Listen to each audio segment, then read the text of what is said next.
जय माता दी। चंद्र ग्रहण के 14 दिन बाद मित्रों पड़ने जा रहा है सूर्य ग्रहण। जी हाँ, सूर्य ग्रहण 21 सितंबर 2025 को पड़ने वाला है और इसका प्रभाव मैं पहले ही आपको बता दूं कि इसका प्रभाव भारत में नहीं है, भारत में ये दिखेगा नहीं। तो भारत में इसका कोई भी सूतक पातक कुछ का भी असर नहीं है। तो भारतीय लोगों को टेंशन लेने की ज़रूरत नहीं है। प्राय ये ग्रहण अगर देखा जाए तो न्यूजीलैंड के अंदर, फिजी के अंदर, ऑस्ट्रेलिया के अंदर दिखाई देने वाला है। तो ये ग्रहण भारतीय समय के अनुसार रात को 11 बजे से लेकर और रात को 3:23 तक ये सूर्य ग्रहण रहने वाला है। तो जो भी न्यूजीलैंड, फिजी और ऑस्ट्रेलिया में भारतीय रहते हैं, जो ज्योतिष को मानते हैं, तो वो कन्वर्ट करके देख लें, आपके ऊपर 12 घंटे पहले सूतक का प्रभाव लग जाएगा। हालांकि भारत पे सूतक पातक और इस ग्रहण का कोई भी प्रभाव नहीं है। ज्योतिषीय गणना के अनुसार 14 दिन में 2 ग्रहण पड़ते हैं तो उसका प्रभाव हो सकता है, लेकिन कहीं ना कहीं न्यूजीलैंड, फिजी और ऑस्ट्रेलिया पे इसका प्रभाव पड़ने वाला। याद रखिएगा, यह आंशिक सूर्य ग्रहण है, ये भी मैं आपको बता देता हूँ। तो कहीं ना कहीं जो भी बाहर इन कंट्रियों में रहते हैं तो 12 घंटे पहले आपका कहीं ना कहीं सूतक प्रारंभ हो जाएगा, उसको निकाल लीजिएगा। और सूतक के दौरान मूर्ति को स्पर्श करना, खाना बनाना, गर्भवती स्त्री का योगा व्यायाम करना या कोई इम्पोर्टेंट काम करना थोड़ा वर्जित होता है। साथ ही साथ देखा जाए इस समय पे कोई छत डालना, घर निर्माण का काम करना, मांगलिक कोई काम करना, व्यापार की डील करना वर्जित होता है। यानी सूतक काल के अंदर, ग्रहण के अंदर ये चीज़ें वर्जित होती है। लेकिन गर्भवती स्त्रियाँ, वृद्ध और बालक कुछ ना कुछ भोजन कर सकते हैं, क्योंकि ग्रहण जो चलेगा 12 घंटे का सूतक और 4 घंटे का ये ग्रहण है, तो करीबन 16 घंटे का चलेगा। तो 16 घंटे तो गर्भवती स्त्री, बच्चे और वृद्ध भूखे नहीं रह सकते।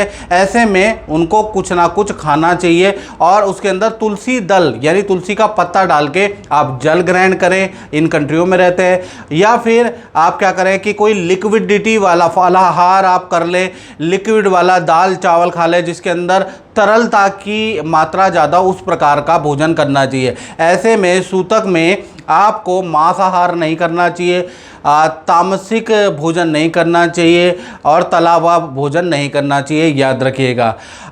तो ये मैंने आपको बता दिया। अब ये जो सूर्य ग्रहण है इसमें छत्रभंग नाम का एक योग बनना है, क्योंकि जब ये ग्रहण लगेगा तो मिथुन लगन उदित होगा। सूर्य, चंद्रमा और बुध तीनों ग्रह कन्या राशि के अंदर रहेंगे। कन्या राशि पे ग्रहण लगेगा और शनि और सूर्य का समसप्तक योग बनेगा, जिसको हम छत्रभंग नाम का दोष कहते हैं। तो ये जो छत्रभंग का मतलब होता है सत्ता को हिलाने वाला, वर्ल्ड ऑर्डर को हिलाने वाला।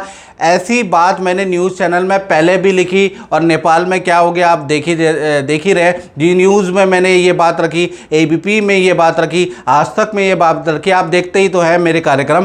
तो चीज़ें कैसे घटित होगी, ये मेदनीय ज्योतिष होती है, याद रखिएगा। तो इस वक्त भी छत्रभंग योग, खप्पर योग बन रहा है, जिस कारण से पाकिस्तान, तुर्की, वेस्ट इंडीज़ और कहीं ना कहीं यूनान या अरब देशों के अंदर सत्ता परिवर्तन के योग नज़र आ रहे हैं। यहाँ पर भूकंप की घटनाएं होंगी, यहाँ पर सत्ता परिवर्तन की स्थितियाँ आपको 40-45 दिन के अंदर देखने को मिलेंगी। तो इन देशों पे ये सूर्य ग्रहण, चंद्र ग्रहण का प्रभाव भारी रहेगा। कन्या राशि में जो सूर्य ग्रहण है इन देशों के लिए बहुत अच्छा नहीं है। तो साथ ही साथ अब हम बात कर लेते हैं कि इसका राशियों पे क्या प्रभाव है, इसके बारे में चर्चा कर लेते हैं। सबसे पहले मेष राशि, आपके 6ठे भाव में ये ग्रहण का प्रभाव है। अच्छा बुरा दोनों प्रकार का फल आपको करियर में मिलेगा। वहीं पर पुरानी डीलें आपकी बनती हुई नजर आएंगी। साथ ही साथ देखा जाए तो पुराने ऑफिस में कोई काम रुका है तो वो बनता हुआ नजर आएगा। लेकिन कहीं ना कहीं बॉस से तनाव भी आपको 20-25 दिन या 40 दिन सहना पड़ेगा, उसके योग नजर आ रहे हैं। इसी प्रकार से वृषभ राशि के बारे में बात करें, आपके पंचम भाव में ग्रहण का प्रभाव है। पंचम भाव प्यार का होता है, रिलेशन का होता है, उसमें कुछ तकरार अनबन दिख सकती है। संतान से कुछ वाद विवाद, संतान को एंटी की समस्या रह सकती है 40-45 दिन। मिथुन राशि के बारे में अगर हम चर्चा करें तो आपके चतुर्थ भाव में ये ग्रहण का प्रभाव है। सूर्य शनि का समसप्तक भी चतुर्थ भाव में बन रहा है, तो कहीं ना कहीं माता पिता को हेल्थ के इशू रह सकते हैं, प्रॉपर्टी संबंधित काम में आपको दिक्कत या वाहन पे आपका खर्चा आ सकता है, उसके योग बन रहे हैं। कर्क राशि वालों के बारे में बात करें तो आपके तृतीय भाव में ये ग्रहण है। वैसे तो कोई प्रभाव नहीं, लंबी दूरी की यात्रा करना चाहते हैं तो थोड़ा सावधान रहे, लंबी दूरी की यात्रा में आपको कष्ट हो सकता है, अन्यथा इस ग्रहण का कर्क राशि पे बहुत ज़्यादा प्रभाव नहीं है। सिंह राशि के बारे में अगर हम चर्चा करें तो आपके द्वितीय भाव, सेकंड हाउस, धन, वाणी के भाव में है, तो वाणी जरा सोच समझ के बोलिएगा, खासकर उच्च अधिकारी या सरकारी अफसरों से जरा जमान संभाल के बात कीजिएगा, नहीं तो आप पे भारी पड़ सकती है। अन्यथा धन के लिए अच्छा है, धन का कुछ लाभ आपको 40-45 दिन होता हुआ नजर आएगा, लेकिन वाणी से बहस भी हो सकती है। साथ ही साथ कन्या राशि के बारे में बात करें तो कन्या राशि आपकी राशि पे ये ग्रहण है, तो अच्छा और बुरा दोनों प्रकार का ये ग्रहण है। बैंक से संबंधित कोई चक्कर आपको काटने पड़ सकते हैं, ऑनलाइन ट्रांजैक्शन अगर आप कर रहे हैं, बड़ी ट्रांजैक्शन कर रहे हैं लाखों की, थोड़ा सतर्कता से एक बार कंफर्म करके करें, नहीं तो आपको ऑनलाइन कुछ दिक्कत हो सकती है। लेकिन कोई मान सम्मान भी आपको मिलेगा, उच्च अधिकारी आपकी सराहना करते हुए नजर आएंगे, तो अच्छा बुरा दोनों प्रकार का प्रभाव है। तुला राशि के बारे में अगर बात करें तो आपकी राशि के 12वें भाव में ये ग्रहण बन रहा है। विदेश से संबंधित कुछ लाभ आपको मिलता हुआ नजर आ रहा है, विदेश से रुका हुआ काम आपका बनता हुआ नजर आ रहा है, स्थान परिवर्तन, नई नौकरी के योग आपके नजर आ रहे हैं। जहां आप रह रहे हैं तो 40-45 दिन में आपका या तो हॉस्टल जहां किराए पे रह रहे हैं वहां का स्थान परिवर्तन होने का योग नजर आ रहा है। तो कुल मिला के ये ग्रहण बड़ा परिवर्तन कारक है, चाहे नौकरी चाहे या जहां आप रहते हैं। उसी तरह से वृश्चिक राशि के बारे में अगर हम चर्चा करें, यह ग्रहण आपके लाभ भाव में बैठा है, तो कहीं ना कहीं अप्रत्याशित लाभ वृश्चिक राशि को मिलता हुआ नजर आ रहा है। लेकिन संतान से वाद विवाद हो सकता है, संतान को हेल्थ के इशू हो सकते हैं। आपके लिए तो अचानक आपको कोई ना कोई धन लाभ या रुका हुआ धन पद का लाभ आपको मिलेगा। धनु राशि के बारे में इस ग्रहण का प्रभाव देखें, आपके 10th हाउस में यह ग्रहण पड़ रहा है, तो 10th हाउस में ग्रहण पड़ने से कहीं ना कहीं उच्च अधिकारियों से कुछ वाद विवाद आपके हो सकते हैं। लेकिन क्योंकि 10th हाउस कर्म का भाव है, नई नौकरी का आपको ऑफर मिल सकता है, नया प्रोजेक्ट आपको दिया जा सकता है, कहीं ना कहीं आपकी ऑफिस में कुछ इच्छाएं मान ली जा सकती है, लेकिन कलीग से और आपके बॉस से आपके किसी टॉपिक को लेकर वाद विवाद रह सकते हैं।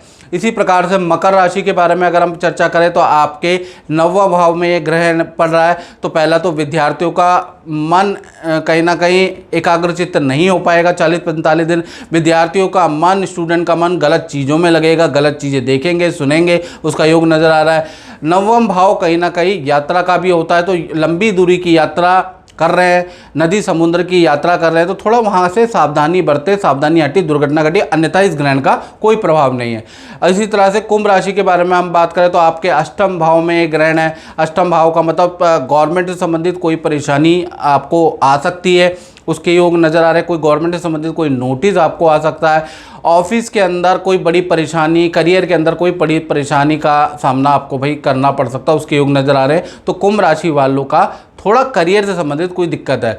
इसी प्रकार से मीन राशि के बारे में बात करें, आपके 7म भाव में ये ग्रहण पड़ रहा है, तो पति पत्नी या लव पार्टनर से थोड़ा आपको वाद विवाद नहीं करना। आपके पार्टनर के कहीं ना कहीं अपने माता पिता से किसी टॉपिक को लेकर वाद विवाद बढ़ सकते हैं, पार्टनर परेशानी में पड़ सकता है, पार्टनर से वाद विवाद कराने वाला ये ग्रहण का आपका प्रभाव रहने वाला है। तो कुल मिला के देखा जाए तो 12 राशियों पे ये ग्रहण का ज्योतिषीय प्रभाव है। अब जहाँ पर ग्रहण पड़ रहा है उनको क्या करना चाहिए, उनको जब ग्रहण पड़ रहा है यानी कि भारतीय समय के अनुसार 11 बजे से 3:23 तक ये पड़ने वाला है, उस समय पे तांबा पहले से खरीद कर लगे, लाल फूल पहले से खरीद कर रखें, लाल दाल आप पहले से खरीद कर रखें, और ग्रहण के समय पे सूर्य के और विष्णु भगवान के नाम से निकाल के रख दें कि मैं ग्रहण के बाद इसको दान दूंगा।